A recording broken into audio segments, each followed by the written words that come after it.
This again. So this is day 16, right? I sent Joseph up there on the roof to clean and sweep the roof because I'm going to use the hose. It hasn't really rained here in many days, so we're going to use the hose to look at all that dirt and debris, right? To make sure that this roof is actually that I just paid for the ceiling while I'm still, while I'm ordering more work and the workmen are still on site, to make sure that that I have no leaks in this roof, because I'm not fitting to pay any kind of money and then I'm go, oh, he said it was fine, and then a month later when he moves on to greener pastures and I have issues with my roof, I can't find him. So I told Joseph to do this ages ago, right? But now that all the four pieces of this lower level has been repaired with, and the TNG removed in piles,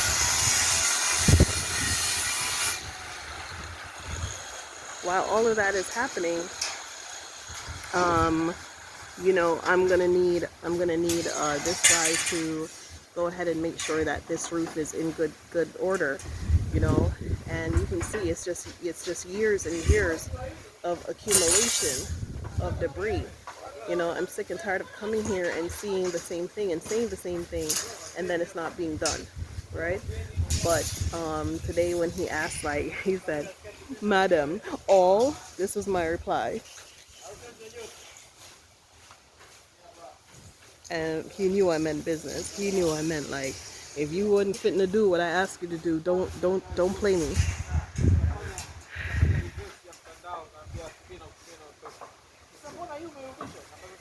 Say hey, Jackie.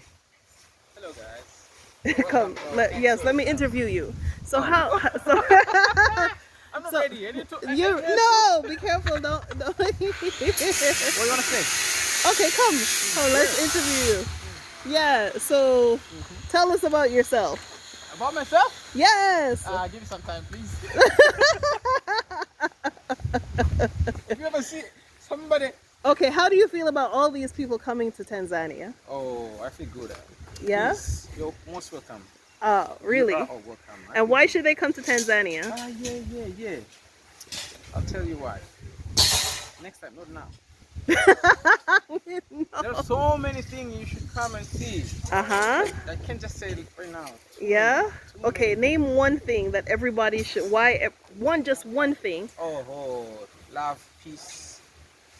That's 1, 2. And the Exodus house? Exodus house. Exodus house! We have no mask. And it's not because you can't afford it, it's because you don't need it. Yes, you don't need it. You don't need it. Yes. Right?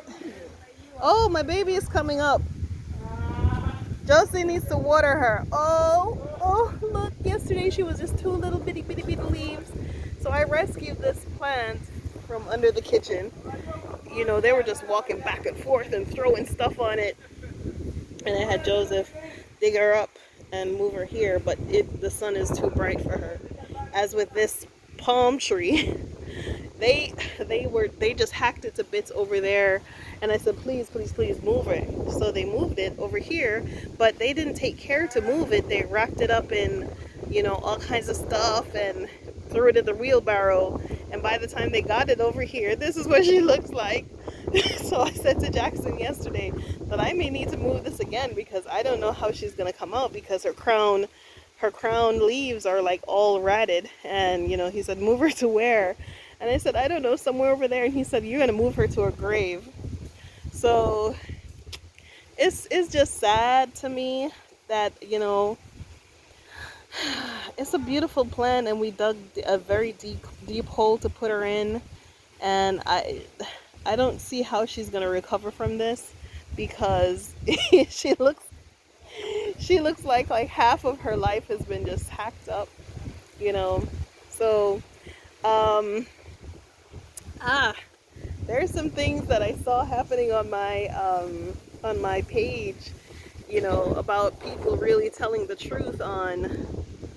Am I filming? Yeah, some people really telling the truth on what's happening in Africa, and with all of these YouTube promoters. And you know, one commenter just really just like, he made me put my tea down. I had to go and take a nap to get back to him. I had to shake the tambourine, because what he said was a lot of people are making decisions, lazy decisions, and they will pay for it in the near future by not doing their proper research on which country they're going to repatriate to. And that is a truth. It is a truth, because unfortunately, African Americans, right? They are, there are people who are driven by media, right? African Americans are the largest consumer spenders, right? Because anything the TV says to buy, they buy, right? The education system has played such a poor role in the development of African Americans, so critical thinking is lacking, right? So they're unable to see hype. They're unable to discern, like, okay, this isn't good for me. Maybe I should do something else, right? So that was in response to the video that I made about why I chose Tanzania. And I talked about the economics of the situation, of why Tanzania was a more appropriate choice, okay? And unfortunately, not a lot of people are informed enough, so they're depending on YouTube, another arm of the media, excuse me, to inform them and drive their decision making, right? And you know, it's a good thing and it's a bad thing, because you have to take what everyone else is saying, and you find the sense in that of what is valuable and important to you. You can't just take what everybody is saying. Listen to the words that are coming out of my mouth. You can't take what everyone else is saying and apply that to your life, right? You know, this person said the Gambia is a small country, only 2 million people, and it's surrounded by Senegal. So the the resources that it needs to, you know, get people to where they need to be isn't there. There's a lot of infrastructure that isn't there. And not to knock anyone's hustle, right? But this person dropped a lot of knowledge that a lot of the people who are promoting different parts of Africa are not really giving you the full on in what what you can accomplish economically. So this acre of land is attached to that acre of land, right? And this acre of land is where I'm going to be doing my own small scale farming and my processing. And I don't really want to get into that right now, but if you're an investor, holla at me. Xodus Africa 1, Xodus Africa the numeral 1 at gmail.com, right? And I promise you, this is something that you want to be a part of. This is not something that you don't want to be a part of. But in any event, you know, this commenter just really busted it wide open, and I was trying not to say and trying not to see and trying not to, you know, put my foot in it, right? But at the same time, you know, there was a lot of truth. And you know, when you're going to move to a country, ooh, is that a boat all the way out the end of the water? Is that a boat out there? There's some kind of big ferry. Oh, yeah. When you're going to research a country to say, okay, I'm going to move, right? You're not just moving yourself. You're moving your children. You're moving your parents. You're moving with your skills. You're moving with your abilities, and you're moving with people, you know, who your friends, your network. That's who you're moving to that country with, right? And you have to think about it. When you make a decision to go to somewhere that is underdeveloped or does not have the same economic footing that you need to be able to do for yourself what you need to do for yourself, right? How many of those people are going to stick with you? How many of those people are going to, you know, come and stay and want to repatriate? Because we're all looking for opportunities, right? And not because a country is underdeveloped doesn't mean that there isn't an opportunity to develop something. But you also have to be careful of poverty mindset, right? So in a lot of these places that are developing, and I'm speaking from my experience in Jamaica, a lot of these places that are developing, the things that you need to be able to move properly throughout that society is hampered by poverty mindset, right? You start a business and you might need an intern. Well, you need to buy them a computer. Not everyone has a computer. You need to buy them lunch. You need to buy them clothes. You need to buy them everything, right? So nothing is wrong with that if you are sitting on the stacks and you're able to do that, right? But then again, come along with that is a mentality of just a lot of things. A lot more work is going to go into it, right? And this is not to say in the future that I wouldn't set up a foundation for which I can speak to those things in lesser developed countries. But while you're trying to build, you want an economy that you can build on, right?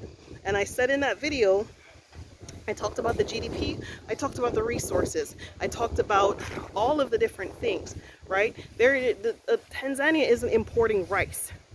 Yeah, rice isn't dropping from the sky from some foreign aid for the people to go and pick it up. And if you have something to do on that business day, and it's rice drop day, you can forget about people showing up to work. You can forget about people trying to do anything for you. You can forget about certain things in life, right? So these are the trees on my property. These are the trees on our property, right? And I'm going to show you what I'm going to do with this. I'm not ready to get into that. As you know, with me, I don't get into everything that I'm up to. Yeah? But I'm going to start with this garden this week. I'm going to fence it around, put some grass, But Tanzania has all that you need to be viable and successful. If you're coming from a first world country, this is where you want to be, right? And things are as you let's see. A lot of people ask me, like, how much can I spend? Your spending is depending on you and your budget. Yeah, it depends on you and your budget. It depends on what lifestyle are you accustomed to living and how much you're willing to pay, right? As for me, I was not born in a culture or in a household of poverty. So for me to step off of the standards that my father put me on and worked hard to put me on, I would never do that, right? And I would never put myself in a position or go to live in a place that would make my father feel as if his work was in vain. So I am willing to make myself comfortable, to make my environment comfortable, to make my mind comfortable, so that I can do the things that I need, so that I can be associated with the people that I need to be associated with, right? So you have to bank on your budget depending on how you are, how you intend to live your lifestyle, right? This is not to say that I have a toilet made of gold, but I'm going to live in a standard that I'm accustomed to living, and I'm not going to spend a ton load of money to do it. I'm not that person, right? I'm not going to spend excessive amounts of money on luxury when I can get, the same or better for cheaper. I'm talking about you, Ghana, right? The commenter also talked about cantonments in Accra, which is supposed to be one of the luxurious places that you move to. And when you look at the places, ew, it's like New York, it's like Miami. And I'm Ghanaian by ancestry, and it's not attractive to me, right? For what you can rent, places, big, beautiful places in Tanzania, right, for less, for a quarter of the price of what you're going to pay in Ghana to live in your standard, it wasn't attractive to me, right? It was not attractive to me, because the Ghana, sometimes they want you to pay a year ahead in rent, one whole entire year ahead in rent, right? And it's expensive. It's a lot of money to come up with at once, right? Meanwhile, you can come to places in Dar es Salaam and spend, oh yeah, getting all over the place. And spend far less for bigger, nicer, quieter peace of mind, and you can attract more of your friends. More people will want to come and be where you are. More people will see opportunities where you show up. So be careful about where you show up. You know, it's great to repatriate, it's great to be on that journey, but not a lot of people are talking enough about what you face when you leave, right? When you leave the United States of America in an environment that's supposedly comfortable, right? And you come to a place that you don't know anything, you don't know anyone, you don't know how you're going to get around, and people need to talk more about what do you do for these people when they show up. Because the message is you got to come here, you got to go there, you got to come here, you got to go there, but no one is teaching you the life skills that you need as an immigrant to come to another country, right? And when you show up in these places, you know, you have to start questioning yourself. Are these messages about money? Are these messages about likes? Are these messages about, you know, subscribers? Are these messages about someone else and not you and your family, and making your repatriation journey something that is peaceful and quiet and happy and good, that will attract other people to that? And that's why when people come up on me, whether you come up on me in email or WhatsApp or Gmail or whatever you come up on me on in person, I am the same person as I am online, right? Because I need you to go back and tell a good story. I need you to go back and say, yeah, you know, we met some people in Tanzania. I need you to go back and talk about your good experiences. Because if you do that, somebody is going to be listening. All right? And I want you to have a good experience. I don't want you to come here with all that uncertainty and baggage, and then on top of that, you know, somebody's treating you like crap. Nah. You know, even if you came to look, you came to see, you came to figure it out. If that's what you need to do, you come and do that, right? So in any event, I gave you some things to think about. Think about the GDP. Look at the next 5 years of that country. Look at the economic opportunities. Look at the agriculture. Look at how these people are able to feed themselves. What resources do they have? Is their GDP tied to only people sending money back home? Is their GDP tied to only remittances at Western Union? How much of that country's GDP is of people sending money back, right? So that should give you a clear idea of where you're going to go, because you can't leave the United States and go and make a living just by getting Western Union handouts, right? So you have to figure out what in that economy you can take advantage of to help you. And the more diversity there is in the economy, the more things there are for you to take advantage of, right? So think of those things. Compare Tanzania to all these other places that everybody's hyping and talking on, and look at it for yourself, and you figure out what's best for you. Don't just follow the hype and the herd, right? I know y'all want to repatriate and you want to get out of America, but don't do it at the expense of having a bad experience so bad that you have to end up going back, as a lot of people do, right? A lot of people do that. A lot of people come and they hit up the brick walls and they can't make a living and they don't have the survival skills, and they end up going back to America and starting all over again. But that is not going to be you, because you are going to stick with me. All right, love y'all. Take care. Bye-bye. Love y'all.